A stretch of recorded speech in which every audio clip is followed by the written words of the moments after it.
Bismillahirrahmanirrahim. Assalamualaikum warahmatullahi wabarakatuh. Boleh juga boleh. Tidak boleh. Oke, boleh aja. Alhamdulillah. Alhamdulillahilladzi hadana bihadza wa ma kunna linahtadiya laula an hadana Allah. Asyhadu an la ilaha illallah wa asyhadu anna Muhammadar Rasulullah. Yang saya hormati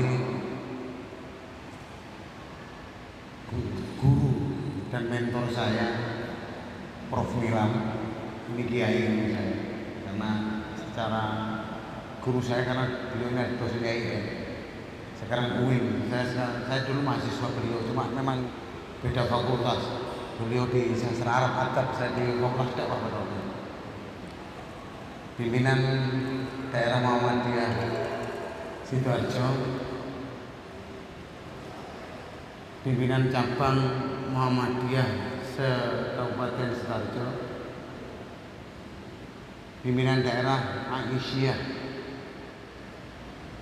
Kabupaten Sidoarjo beserta organisasi otonom pemuda Nasyiatul Aisyah, kemudian Hizbul Waton, Tapak Suci, ada di IMM, Pemuda Muhammadiyah, dan ada di IPN yang saya hormati. Syukur alhamdulillah pada kesempatan yang berbahagia ini kita masih diberi kesempatan oleh Allah untuk selalu tolakul ilmi, saling mengisi, saling nasihat menasihati dalam kebaikan dan dalam kesabaran.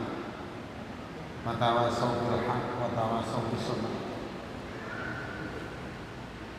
Dan mudah-mudahan kedatangan kita pagi ini selalu dan senantiasa dicatat oleh Allah sebagai amal ibadah. Amin. Salat dan salam mudah-mudahan terlimpahkan kepada junjungan Nabi Muhammad SAW. Mudah-mudahan sampai akhir hayat kelak nanti kita masih berpegang teguh dengan uswah-uswah, contoh-contoh yang telah diberikan Rasulullah lewat hadis-hadis sahihnya. Ketika kalinya saya banyak mengucapkan terima kasih atas waktu yang telah diberikan kepada saya. Bapak Ibu sekalian yang saya hormati, kenapa saya membuat tema bersama meraih kemenangan?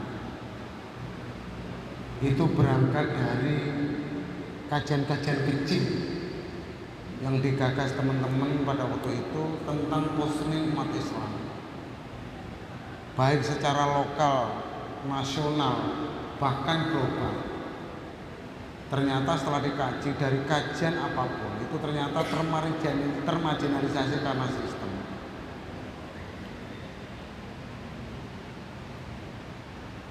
Bahkan angka, kalau kita bicara tentang angka kemiskinan, maka tentunya itu akan terbangun dari data statistik.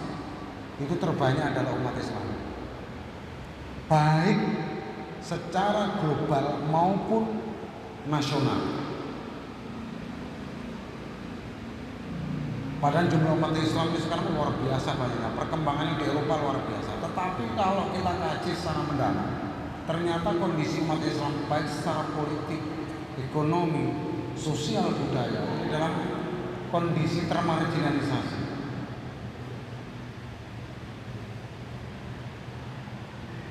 Bisa dikatakan negara kaya seperti Brunei Darussalam, Uni Emirat Arab, dan beberapa negara yang punya kafilah gedung tertinggi, secara ekonomi baik, tapi tidak dari sisi sumber daya manusianya.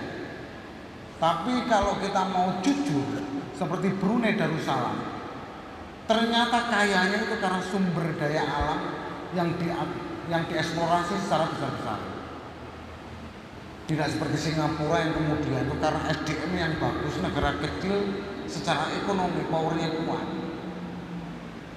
Dan dipastikan dalam konteks global, negara Islam dalam kondisi terpinggirkan dalam kondisi perang. Sehingga sebenarnya kacamata Islam ini ada yang pemahaman geopolitik lokal, ada geopolitik dan geoekonomi yang secara global itu harus dibaca secara utuh oleh umat Islam. Termasuk nanti tentang tatanan apa kemudian yang harus dilakukan umat Islam.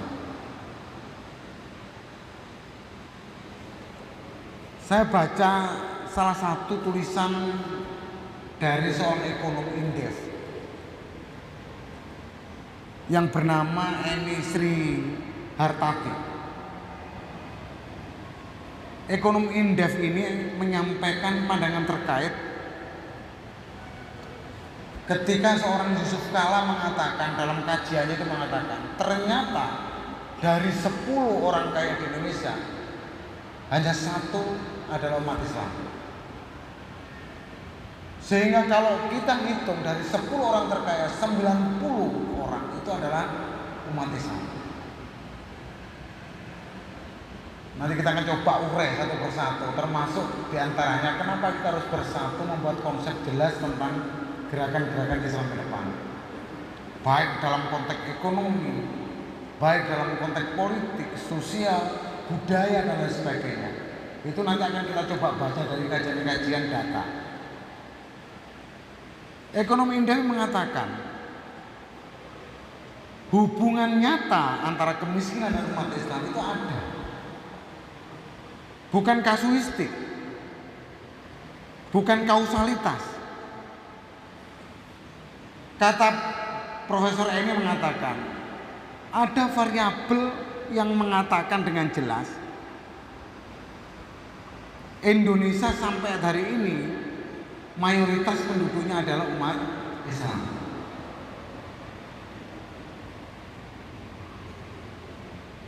%40 penduduk Indonesia masih ada kecenderungan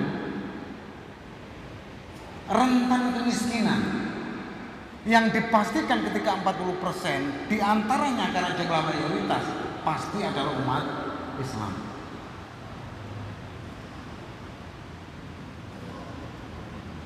Saya sempat ditanya kemarin salah satu tokoh, Mas Abdu kenapa orang Islam itu sholat tapi kok gak sugih? Saya ketawa ya. Mas Abdu kenapa umat Islam itu banyak sholatnya kenceng malam siang, tapi kenapa tidak kaya? Saya jawab, sholat itu tidak untuk menjadi kaya. Ini data. Jadi di Indonesia ini 40% penduduknya itu masih dalam kondisi rentan kemiskinan. Dipastikan 27 juta di angka data tahun 2001 penduduk miskin di Indonesia, dipastikan 90% adalah umat Islam. Ngeri Pak. Ini data.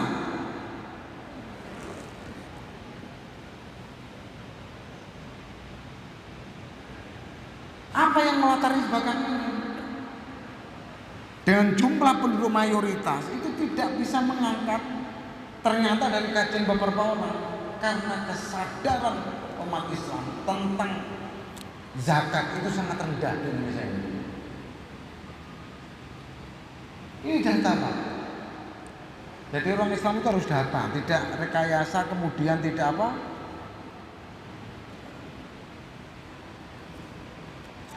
Tidak apa namanya? Rasa. Ini data kondisi umat Islam di Indonesia.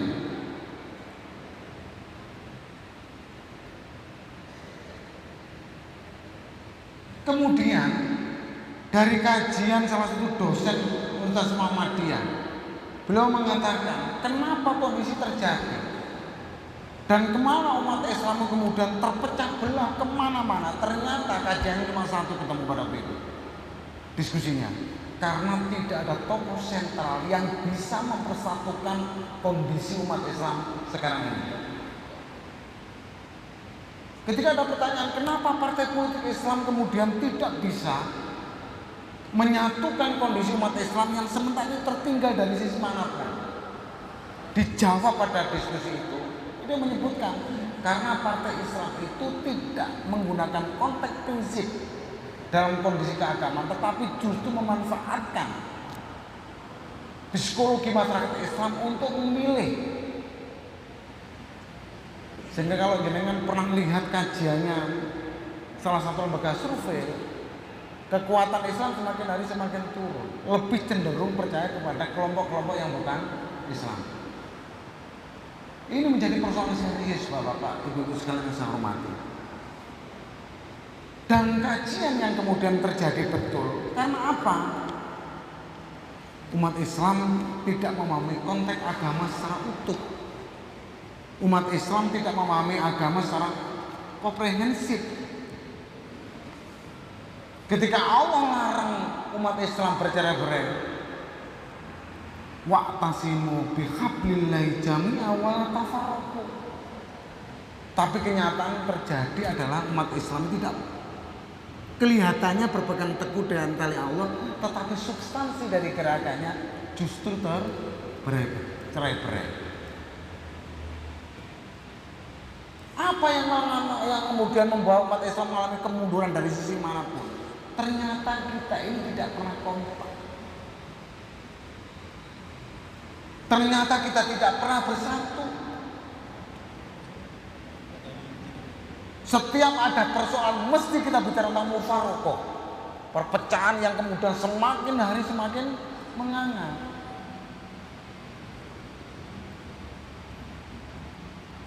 Dan ini terjadi di mana-mana.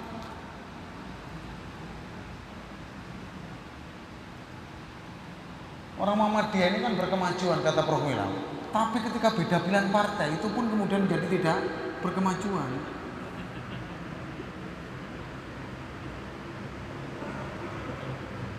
Diperparah lagi sekarang, literasinya orang Muhammadiyah itu tidak di dalam kitab-kitab klasik, di perpustakaan seperti Prof. Wilam mendapat gelar Prof ini. Kita ini lebih cenderung kemudian membuat konteks-konteks agama itu mesti lewat media sosial. Sehingga perpustakaan kita sekarang hanya di HP kecil ini Pak, dalam Mbah Google, tapi tidak dalam kajian-kajian klasik seperti dulu. Jadi dulu kalau di pondok itu ada kitab namanya Bidayatul Mustahid. Santri dipanggil, buka halaman dia tahu. Saya di IAIN kemudian dikasih kitab namanya Subulus Salam, nerjemah mulai tahu. Sekarang kan enggak, seluruh yang kita lakukan itu pada percaya pada Mbah Google. Sehingga perpustakaan kita sekarang berubah, tidak di perpustakaan buku-buku tapi dalam konteks ini. Dan lucunya itu kemudian menjadi pegangan orang-orang Muhammadiyah.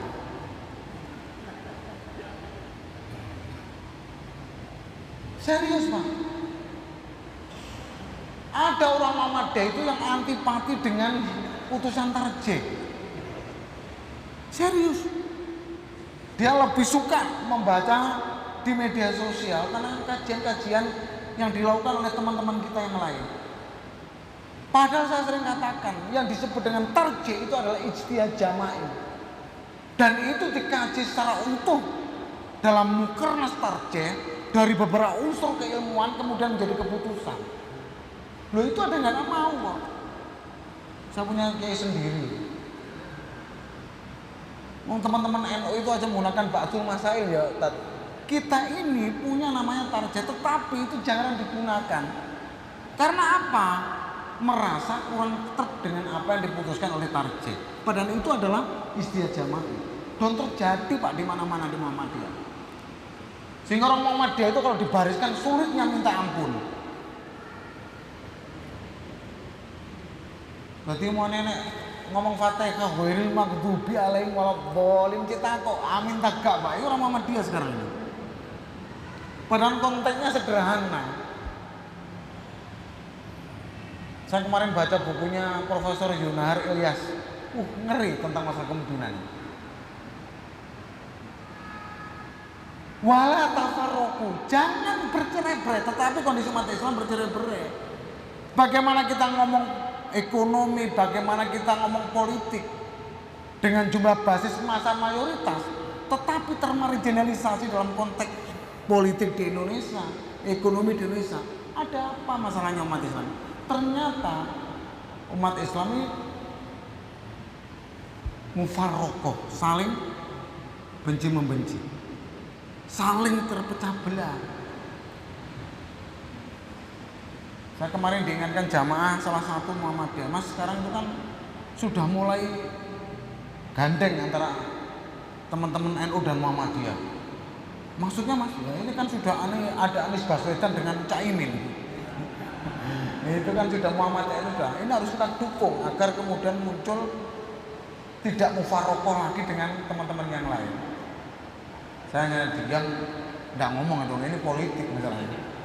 Politik itu kesana kemari, masalahnya sepenting kata Prof. Mukti di pol-polnya tetap dapat diotak-atik, itu politik. Itu Prof. Mukti mengatakan itu. Tapi saya diingatkan Mas Abdul, ini momentum tepat bagaimana menyatukan umat Islam agar kita bisa menguasai Indonesia antara Anies Baswedan dengan Caimin. Saya tidak kampanye Pak ya, hanya menjelaskan ada dua ini yang kemudian ditanyakan oleh jamaah ketika saya turun. Saya mengatakan kita nunggu rapat pimpinan Muhammadiyah. Semoga orang Muhammadiyah bisa diluruskan softnya, sawusuku fakun fa'inatas, kan gitu. Rapat, sholatnya rapat, kemudian dipikir bersama dan dilakukan bersama. Oh iya. Bapak Ibu sekalian yang saya hormati, jadi kata-kata wa'tasimu bihablillahi jami'a wala tafarraqu. Perintahnya Allah jelas itu. Berpeganglah teguh dengan tali agama Allah dan jangan bercerai-berai. Konteksnya apa? Berpegang agama. Salah satu syarat kekuatan Islam ke depan itu adalah dengan cara berpegang teguh dengan agama Allah. Sekarang pola masyarakat sekarang itu berubah. Saya sering berdiskusi dengan teman-teman itu, Mas, sekarang orang itu kan dianggap sukses itu adalah orang yang secara material cukup, ekonomi yang berlimpah, kendaraannya bagus, rumahnya bagus, dan pola-pola plutokrasi dan Indonesia itu kemudian terjadi sampai sekarang ini. Anak muda sekarang kan luar biasa dalam konteks apa? Bicara tentang kesuksesan itu cukup dari sisi material. Tapi kenyataannya kemudian terjadi apa? Kosong dari agama. Kemudian muncul pertanyaan lagi, kenapa umat Islam ini mundur dari sisi mana? Apa yang melatar belakangi? Ternyata kajiannya Pak Haidar itu ada 3. Pertama, tantangan orang Muhammadiyah dan umat Islam secara umum. Pak Haidar mengatakan globalisasi, ilmu dan teknologi, paham agama yang kemudian meluluhlantahkan sendi-sendi persaudaraan Islam. Kajiannya satu, kata Pak Haidar. Sekarang hampir dikatakan 90% penduduk Indonesia itu menggunakan HP Android. Dan HP Android itu pasti akan dilakukan, akan bisa bermanfaat ketika umat Islam di posisi ini itu memahami konteks media sosial yang bijak. Seluruh berita yang tidak bisa tersalin itu masuk di HP yang setiap hari kita bawa. Mulanya Allah jelaskan di dalam Al-Quran, jelas itu tentang bahaya berita. Allah mengatakan, ya ayyuhalladzina amanu in ja'akum fasiqun binaba'in. Kata Allah mengatakan, apabila kamu mendengar berita dari orang fasik, maka perintahnya Allah adalah fatabayyanu. Kenyataannya sekarang jenengan menerima berita di HP, pernahkah kita itu melakukan tabayyun? Saya mau tanya, sarser. Loh, ini perintah loh Pak. Saking banyak berita, Al-Quran mencatat. Kenapa harus tabayyun? Perintahnya Allah jelas. Dikhawatirkan nanti ketika kamu mendengar berita itu, membuat keputusan, membuat pernyataan, itu berefek secara masif. Loh, itu perintah loh, Quran ini tidak main-main. Tapi kenyataan hampir separuh kehidupan kita ini itu berpegang pada HP. Termasuk diantaranya adalah berita.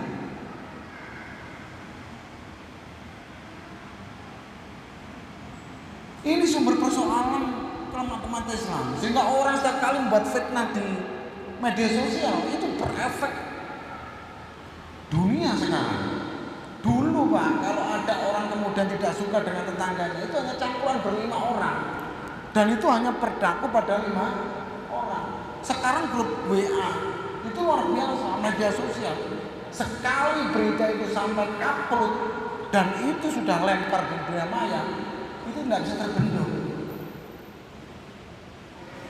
Banyak orang bunuh diri karena persoalan media sosial ini. Dan ini terjadi betul di lingkungan Muhammadiyah. Serius.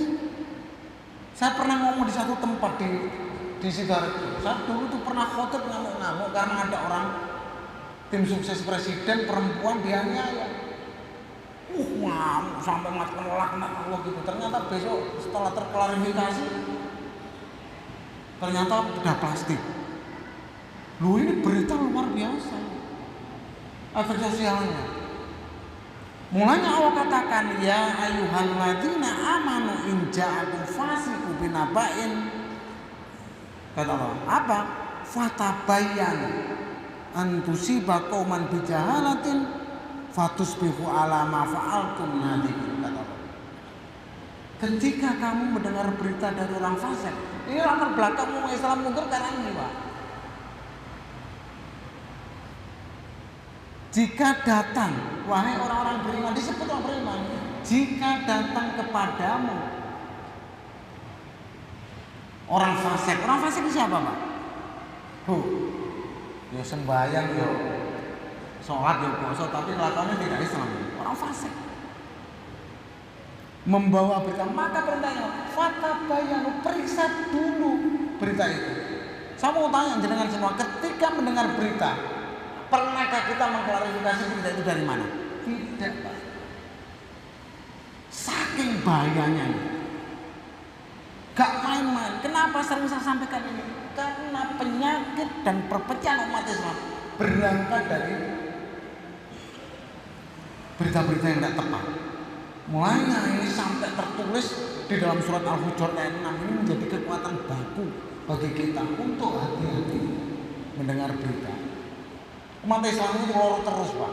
Jangan coba lihat sejarah. Pada tahun 1971, waktu kelahiran saya baca buku tentang ensiklopedia Gerakan Kemerdekaan Indonesia. Tahun 1971 itu ada gerakan namanya Malari. Malari itu yang mengumpulkan anak muda, termasuk namanya Dr. Hariman Siregar. Jangan coba ingat-ingat. Pada waktu itu penolakan terhadap produk-produk Jepang dibakar semua. Ini umat Islam. Jangan nanti coba hitung siapa yang membuat politik perpecahan di Indonesia. Nanti akan tahu jangan. Peristiwa Malari, instruksi kepada masyarakat Indonesia untuk membakar produk-produk dari Jepang. Dibakar semua. Tidak lama kemudian muncul gerakan anti produk Amerika. Tahu gak ya? Instruksi para kiai Muhammadiyah termasuk Jamaah Muhammadiyah, jangan menggunakan produk-produk Amerika. Baru kemudian jangan menjual dan membeli produk-produk Prancis karena pelecehan Macron tentang Islam pada waktu itu, karena posternya Nabi Muhammad itu. Kemudian muncul lagi sekarang gerakan anti Cina karena komunis. Padahal di Cina itu ada satu daerah yang banyak umat Islam adalah suku Uighur. Padahal itu kan jelas, Allah ciptakan makhluk bersuku-suku, berbangsa-bangsa. Konteksnya adalah lita'arofu, saling mengenal. Nah kita ini diodek masalah itu sehingga terus percaya. Ini berbahaya. Siapa yang membuat isu semacam ini yang kemudian berefek Islam terpecah-pecah, terkotak-kotak?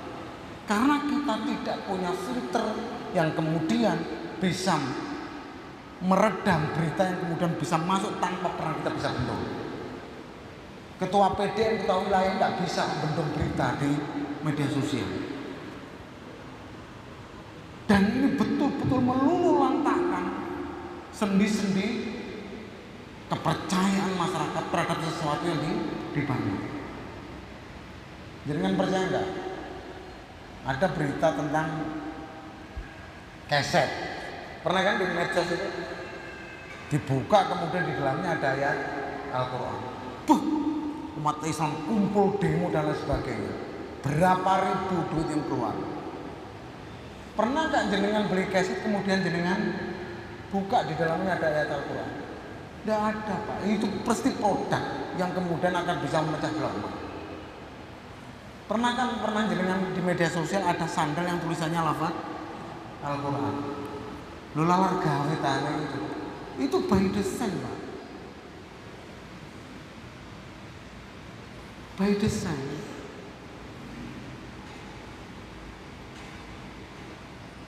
Jenengan akan bersani juga.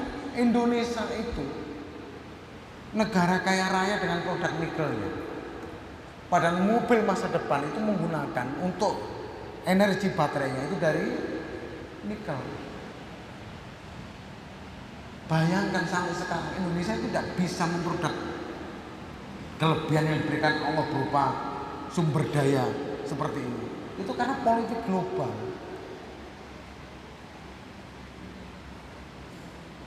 Ilham Habibie menemukan R80 untuk pesawat terbang sampai sekarang belum bisa berekspansi dan memproduk pesawat luar biasa itu. Itu karena apa? Politik global. Sama kemarin lihat YouTube-nya Reynald Kasali berbicara tentang persoalan nikel.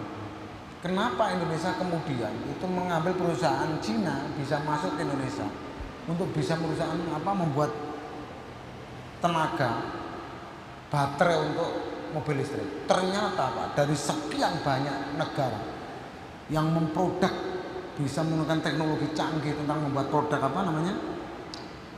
baterai dari nikel itu.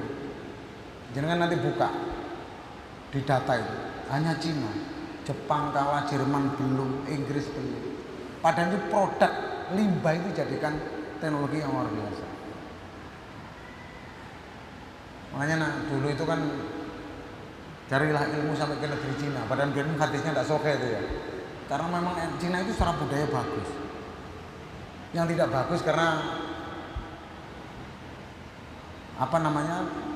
komunisnya itu. Tapi dalam konteks tertentu dia bagus. Israel itu dicap di Al-Quran, tapi teknologi pertaniannya kan bisa kita tiru. Nah Islam ini disalahkan dalam konteks-konteks semacam itu, diadu dalam konteks semacam itu. Dan yang mengadu bukan dengan pidato tetapi dengan media sosial. Ini pertama Pak, yang merusak terpecah belahnya umat Islam di Indonesia. Yang kedua, yang bisa merusak tatanan perpecahan umat Islam di dunia, di Indonesia. Orang Islam itu sering mencaci dan mencela saudaranya sendiri. Bisa dibuka di dalam Al-Hujurat ayat 11, wala talmizu anfusakum. Dan janganlah kamu mencela dirimu sendiri. Ayat ini menjelaskan dengan jelas. Tidak boleh mencela diri sendiri, memaki saudara muslim. Sebab orang Islam itu satu saudara Pak. Sholat riyo bedo pisu-pisuan temenan.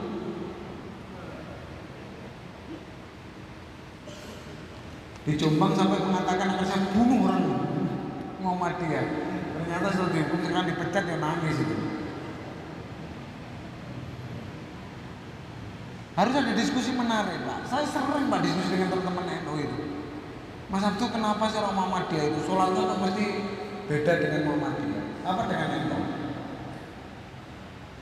Sistemnya aja salah kok, sistemnya aja beda, mesti hasilnya juga beda. Kalau jenengan harus sholat karena 6 derajat atau 5 derajat, kita 0 derajat kan udah sholat kok. Dari itu aja tidak akan ketemu. Apa yang harus dilakukan Mas Abdul?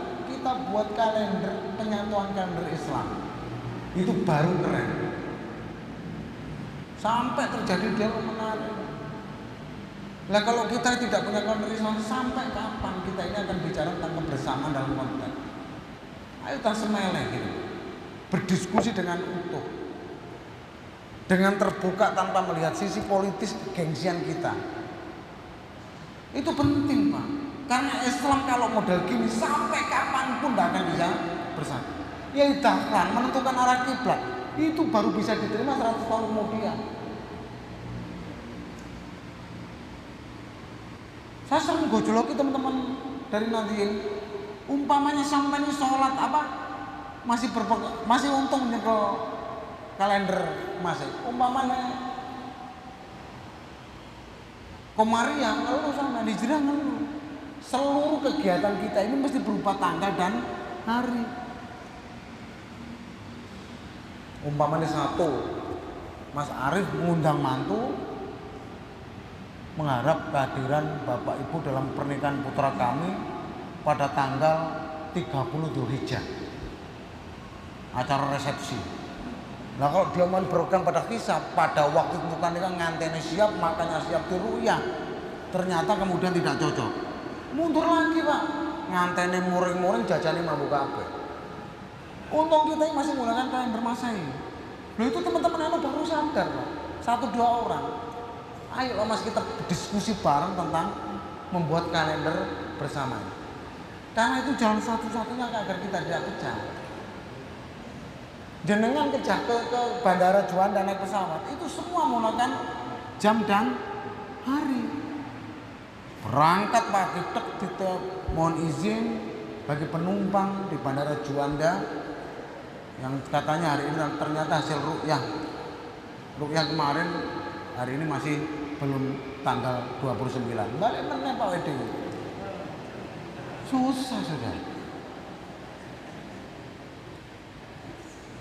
Kalau ini kemudian tidak dijadikan satu dalam konteks pikiran, saya yakin sampai kapanpun umat Islam akan termarginalisasi dari sisi manapun. Politik kalahan, wis cukup Pak Wedi kalah bolak-balik. Orang Muhammadiyah itu keren Pak, aku percaya dengan orang Muhammadiyah. Bilangin Pak Amin sampai nangis dokter, Delta termasuk saya. Kurang apa Pak Amin pinter. Iku jek kalah, ditangis sama Muhammadiyah dokter, saya masih ingat betul. Ini dibarengi mana? Masa karena kajiannya tidak dengan data, tapi kajiannya itu adalah rasa dan takayul politik. Saya katakan itu. Kenapa takayul politik? Karena rasa dan terawangan tanpa data. Ini salah satu kelemahan umat Islam. Harus data lah. Saya membacakan ada Mas Arief, membacakan hasil survei kerjasama LHKP Jawa Timur dengan labnya ilmu politik UMM Malang. Itu surveinya enggak 300 juta Pak. 300 juta. Hasil surveinya saya sampaikan di forum pimpinan Muhammadiyah se-Jawa Timur. Tidak ada kepentingan presiden karena datanya milik Muhammadiyah. Tidak ada kepentingan datanya itu karena bukan milik partai politik. Saya sampaikan dengan jujur hasil survei presiden di Jawa Timur. PDI Pak, Jawa Timur hasil survei Juli 2023. Perolehan Jawa Timur itu 29,34. PKB 23 kalau nggak salah, Gerindra 15, Partai Amanat Nasional 2,38, Partai Umat 0,22. Itu data Pak. Loh itu langsung disengat. Saya di WA Mas Sabtu. Ini data titipan dari mana? Astagfirullahaladzim. Ini data yang dibalik dengan Partai Muhammadiyah Pak. Saya sebutkan lagi hasil survei hari per 23 untuk Jawa Timur. Prabowo mendapat 27%. Ini sore Ganjar Pranowo, Anies mendapat 7%. Itu salah Mas Sabtu gitu. Loh, bantah dengan survei gitu loh. Tidak ada yang salah Pak milih presiden siapapun bagi orang Muhammadiyah, tapi harus dengan data. Kalau Anies dapat 7%, membentuk tim Jamaah Muhammadiyah Sidoarjo. Piye caranya menang Anies di Sidoarjo gitu loh. Ojo nduting survei ini sing salah gitu loh. Apalagi survei ini Muhammadiyah dhewe gitu loh. Ini data penting Pak. Nah ini di media sosial sekarang Anies naik sudah 20%. Alhamdulillah bagi pemilih Anies. Saya dikontak kemarin, Mas Abdul, saya dari salah satu PCN.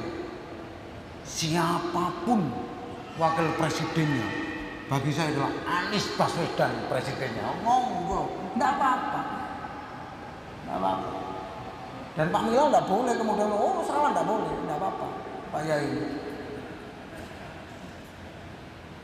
Mengaku dari teman Cak Imin hampir 7 tahun, 8 tahun di tenanya itu. Nah, orang Muhammadiyah kalau fanatik masalah rasa dan terawangan. Dan itu rasa Pak, sepurane Pak. Rasanya menang, wis cukup lah. Prabowo kita pilih habis Sandiaga Uno jumpa bareng-bareng. Takbir terus urunan duit. Ditangisi, luar biasa, luar biasa. Sampai jamaah di desa itu antara pendukung Prabowo dengan Jokowi sampai sekarang belum rukun. Sama ini belum rukun. Tapi mereka sudah rukun. Dan kita ini ditipu terus Pak. Maka tentunya kepemimpinan yang solid itu ketika takbir semuanya harus ikut takbir. Ketaatan pada kepemimpinan itu keniscayaan untuk bisa majukan Muhammadiyah. Mulanya Buya Yunara mengatakan salah satu ciri kepemimpinan Muhammadiyah itu adalah al-jamaah. Karena Pak Idhar Nasir mengatakan besarnya Muhammadiyah itu karena sistemnya. Tetapi ketika pimpinannya berjalan sendiri itu bukan namanya jamiah. Mulanya Buya mengatakan al-jamaah, tegak lurus kepada kepemimpinan. Ojo bantahan gitu loh Pak. Ini persoalan serius di Muhammadiyah itu mesti bantah. Loh, saya merasakan kok kemarin dikeroyok uang karena tidak cocok dengan kajian-kajian Muhammadiyah. Tentang isbal, saya kemarin dikeroyok tentang isbal. Mas Abdul, celana itu di atas mata kaki. Itu yang sunnah. Oh iya. Nah, dalilnya apa tuh? Tawali lengkap. Nah itu kan kesombongan. Saya tidak sombong kok. Nah substansinya di sini. Oh itu kemudian menjadi gerakan bersama yang melawan kepemimpinan Muhammadiyah, termasuk keputusan tarjih. Loh ini sudah mufarokoh Pak, sudah pecah-pecah. Bagaimana Muhammadiyah bisa besar ketika strukturnya itu tidak taat pada konteks kepemimpinan? Apa Pak? Nah masalah politik monggo, tapi jangan kalahan gitu loh. Wis milih gubernur kalah, milih bupati kalah, presiden kalah, kok jangkep zaman Muhammadiyah. Padahal quote-nya itu adalah berkemajuan. Nangis bareng Pak. Ini nonton caleg saya ini paling stres hari ini. Di daerah Gresik, mana Bojonegoro Tuban. Podo Muhammadiyah beda partainya. Munyeng aku masih direkomendasi sopo masa. Allah Karim. Hasil survei titik. Termasuk nanti di Sidoarjo. Nanti Prof Yai Milal yang akan menentukan ini. Jawabannya sederhana. Lah kalau kemudian orang ini tidak masuk dalam pantauan Muhammadiyah karena jauh dari jatah kursi, Muhammadiyah tidak akan menolak siapapun caleg dan tidak akan menghalangi caleg untuk berkontestasi. Tetapi Muhammadiyah itu akan mensupport caleg kadermu yang akan kemudian mewakili Muhammadiyah. Titik wis. Mbak dibenci wong, lho perjuangan ku resikone difitnah wong, Pak. Urip iku dirasani wong biasa, wong mati dirasani wong kok. Lho serius itu Pak. Karena di hidup ini ada mekitian, ada sumbungan, ada mikir melete ini. Lho mati loh dirasani. Mulai dari pimpinan itu siap-siap banyak di fitnah. Lho ini banyak pimpinan di fitnah Pak. Di fitnah itu. Dan saya sering. Nah fitnah itu akan terus berjalan ketika itu orangnya tidak cerdas-cerdas. Oh jadi pimpinan seperti Prof Milan, enak jadi pimpinan. Rintangan, belum tanggung jawabnya berat Pak. Saya tidak terlatih itu di pemuda Muhammadiyah. Soalnya sekarang sekapok saya di Muhammadiyah. Apa sih dikoleki? Muter mulai Jumat, Sabtu, Ahad, Senin, ngurusi penggawean. Sampai istri saya ajak tadi. Omongan dengan Mas Arif yang penting mulai dari ngono kok. Dan rumah saya ini full kajian diskusi sampai malam-malam jam pagi-pagi. Karena saya nyatakan rumah pimpinan itu terbuka 24 jam. Nah ini pimpinan Muhammadiyah jam itu tutup ya sama manajer dipilih. Karena tempat diskusi di sana menyelesaikan persoalan. Selanjutnya, apa yang kemudian membuat kita ini sering kalah dalam kontestasi di bidang apapun? Ternyata kita sibuk mencari kesalahan-kesalahan keluarga kita sendiri sebagai Muslim.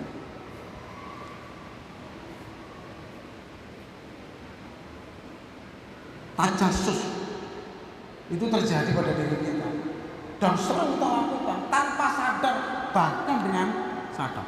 Dan ini merusak tatanan. Oh, boleh kesalahan orang lain kan omongnya untuk organisasi. Jenengan kalau melihat orang dari sisi negatifnya sampai kapanpun gak ketemu sisi positifnya. Omongnya untuk organisasi jadi Muhammadiyah. Wes, masa saya ini dicap ayahanda junior yang tidak punya akhlak, orang nggak tepat orang. Ya Allah, ya kalau sudah kena cap susah dengan Muhammadiyah. Dan ini kalau sudah mencari kesalahan-kesalahan, sampai kapan pun kalau jenengan lihat Mas Arif dari sisi lemahnya, tidak akan ketemu sisi positifnya. Termasuk Pak Kiai Mila, termasuk saya. Mulanya dalam konteks organisasi dan terutama dalam sekutu Muhammadiyah, belum ngomong umat Islam, tidak perlu mencari kesalahan-kesalahan. Semua proses. Dakwah itu metodologi. Hidayah Allah yang buat, bukan kita. Tetapi dalam konteks dakwah yang harus dirubah itu adalah metodologi dakwah kita. Oh, muring-muring tok Muhammadiyah itu. Senengane muring-muring, haram halal. Nah saya kepingin orang Muhammadiyah itu adalah Muhammadiyah garis lucu. Proses Pak orang. Saya ini, saya tanya, dakwah itu tidak kemudian harus berkobar-kobar ngomong hal haram. Saya itu kalau dulu Pak di Pemuda Muhammadiyah pulang, mesti beli kaos simbolnya Muhammadiyah. Tapi yang bagus, jangan seperti ayam, apa namanya kaosnya partai itu. Kaos Muhammadiyah ada tulisannya kaos begal. Tak bawa pulang, beli, tak kasihkan orang. Saya mesti ngomongnya sederhana, mau kaos telesan tapi kualitasnya yang premium, dipakai Pak. Dia orang NU, besok ada tulisan Muhammadiyah gak diundang tahlilan. Loh serius? Dia banser sama kayak kaos kokam, besok gak diundang tahlilan.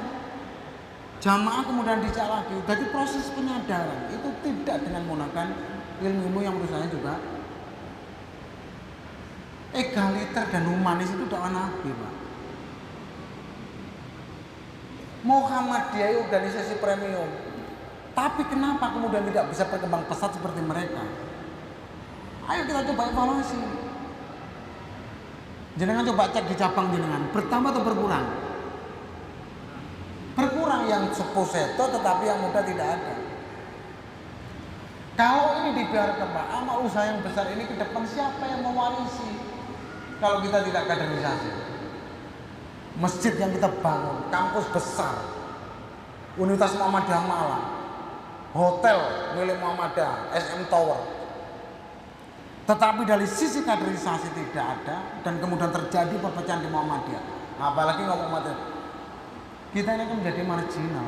Saya kemarin datang dari Madura, lihat di mulai Siti Khotijah. Sekarang ada miliknya NU namanya Fakultas Kedokteran, miliknya UNU. Luar biasa. Nah Muhammadiyah itu kalah.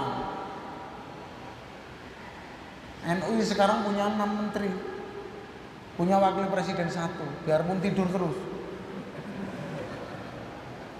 Tapi perlu diketahui Pak, NU hebatnya hari ini undang-undang pondok pesantren yang dulu menjadi rancangan undang-undang, sekarang itu menjadi undang-undang. NU ini sekarang mendaftarkan 1000 pondok pesantren yang setiap pesantrennya itu mendapat 1 miliar dari APBN. Jadi NU dari pesantrennya per tahunnya itu dapat 1 triliun. Ini sudah 3 tahun digedok. Bisa dicek di anggaran. 3 triliun Pak. Muhammadiyah. Sombong Muhammadiyah tidak butuh bantuan pemerintah. Kaya raya itu mau didodong.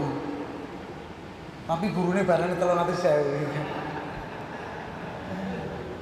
Guru Muhammadiyah itu gak bayarannya 300.000, 500.000 diseneni kalau di dasmen sampai pucet. Saya sering ngomong dengan didas lazisme. Pak Yai, kalau gaji 500.000 itu, kalau 8 asnaf itu masuk kategori apa? Miskin Mas Abdul. Berarti guru-guru Muhammadiyah itu masih miskin. Karena gajinya tidak sampai 1 juta, di bawah upah minimum regional. Ini kajiannya harus itu. Tidak boleh mencari kesalahan orang lain. Dan ini Al-Quran, bukan saya. Tapi dilakukan, berarti kita konteks memahami Al-Quran itu hanya simbol, tidak pada konteks substantif yang berefek pada perilaku sosial. Sama lah ketika kita bicara tentang sholat, siapapun sepakat bahwa sholat itu adalah hubungan interaksi dengan Allah, tetapi substansi dari sholat adalah mesti berefek sosial. Kajian saya dengan teman-teman hampir dipastikan setiap ayat Al-Quran itu mesti berefek sosial. Inna sholata tanha anil faksai wal munkar. Setiap sholat takbir itu adalah gerakan, syarat rukun, tetapi substansi dari sholat anil faksha wal munkar mesti efek sosial. Mau sembahyang gak nyolongan, gak korupsi. Iya kan? Ini substansinya. Kenapa kemudian karena kita tidak memahami konteks memegang tali Allah agama dengan kuat. Yang terjadi adalah perpecahan umat yang berefek pada marginalisasi umat Islam baik di tingkat lokal Indonesia maupun di global. Jangan lihat di Timur Tengah, remuk Pak Lulu lantas sekarang. Bagaimana Irak yang luar biasa. Perang di Timur Tengah itu yang luar biasa itu melulu lantahkan sendi-sendi keislaman di sana. Bisa dihitung dengan jari berapa negara kaya dari umat Islam. Tetapi itu tidak dari SDM-nya, tetapi karena dari sumber daya alamnya. Yang parah Indonesia, sumber dayanya sudah tidak dapat, SDM-nya sudah tidak keren gitu. Yang terjadi adalah perpecahan umat Islam. Firqah-firqah, mufaroqah yang kemudian menjadi pertarungan di antar lini. Lihat Habib Rizik, pemimpin imam umat Islam Indonesia. Ketika kasus FPI ditembak dadar meninggal dunia, apa yang kemudian dilakukan umat Islam? Tidak ada.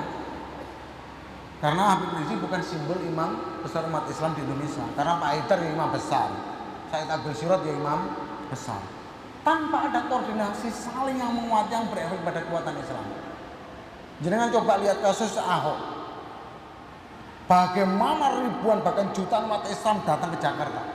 Tapi yang tidak pernah dibaca oleh umat Islam adalah jarak perolehan antara Ahok dengan Anies Baswedan itu pun juga tidak signifikan.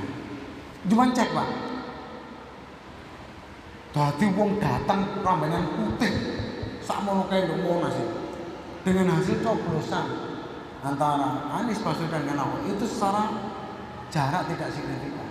Dengan jumlah kalkulasi umat Islam di Indonesia itu 89%. Ayo kita coba evaluasi bareng. Ini yang latar belakang. Dan kalau ini terjadi Pak, saya ini sedih, orang yang paling tidak bisa bergerak apa-apa. Yang terakhir, kenapa umat Islam ini kemudian berpecah belah dan tidak kemudian bisa bersatu lagi? Ternyata adalah Allah itu melarang kita ini memberi gelar-gelar buruk. Loh itu bisa dibuka di surat Al-Hujurat. Coba dulu di HP ada kadal buntung, ada kampret, ada kadal gurun, ada cempong. Padahal surah Al-Hujurat itu melarang betul Allah itu memberi gelar-gelar yang buruk. Tapi kenapa kita lakukan? Sehingga apa yang kita pahami? Memahami konteks Islam tidak konteks substantif pada perilaku sosial. Justru pada konteks memahami ayat ini hanya sebatas Islam sebagai identitas, tidak dalam konteks aplikasi dalam konteks kehidupan. Mulanya Yai Dahlan mengatakan sederhana, Al-Maun, sudah bisa kamu baca? Bisa. Tahu artinya? Tahu. Menit dibalik, kok terus ini aja Yai? Kenapa? Karena kamu belum mengaplikasikan dalam konteks kehidupan sosial. Karena bagi kita, Pak, ayat Al-Quran mesti efeknya adalah sosial. Kau oleh nyebut gelar guru, ya orang nyebut kancane gelar guru. Nyelok kancane gunting, nggak boleh, Pak. Lemu diceluk jemblong, nggak boleh. Dan itu dosa, dilarang di Al-Quran. Tapi ini sering kita lakukan karena apa? Ketidakfahaman kita mengenai konteks Al-Quran secara utuh yang diaplikasikan dalam kehidupan sosial. Dan kalau ini terjadi terus, Pak, waduh, susah, Pak. Ini terjadi betul. Kalau ini kemudian dilakukan terus menerus, yang muncul apa? Ya perpecahan. Bahkan Al-Quran melarang kita memperolok orang lain, itu jelas. Memaki orang lain juga jelas. Wala talbisu anfusakum, jelas. Tapi kenapa itu kita lakukan? Di dalam Al-Quran surat Al-Hujurat 11, wala tanabazu bil alqab, jangan kamu memberi gelar-gelar yang buruk. Tapi realitasnya apa? Kita ini menggunakan orang sebutan dengan gelar-gelar yang buruk.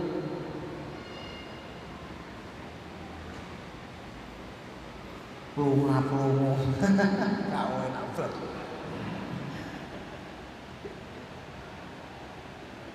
Kalau pendukungnya sono cepong, pendukungnya cangkang. Loh ini Quran ya, Pak. Jangan bukan nanti surat Al-Hujurat. Jadi jangan kalau nanti tahu persis ayat surat Al-Hujurat 6, 11, 12. Sampai cari tafsirnya. Di situ sampai akan lakukan dan evaluasi diri, termasuk saya, Pak.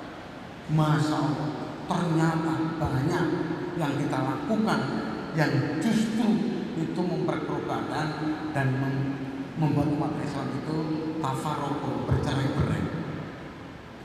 Jangan kita lihat nanti buka di rumah Al-Hujurat ayat 6, 11 dan 12. Jangan tahu itu, Pak. Masya Allah, manis. Ternyata yang pernah kita lakukan sering merasani orang, sering ngirim berita hoax, itu ternyata tercatat di dalam Al-Quran. Dan kalau ini kita lakukan, Masya Allah, kita termasuk orang yang kemudian berinvestasi. Islam tidak bisa rukun dan Islam kalah di seluruh lini kehidupan, baik di sosial, ekonomi, politik, dan budaya. Dan kalau ini terus kita lakukan, maka jangan harap Islam mencapai zaman keemasan.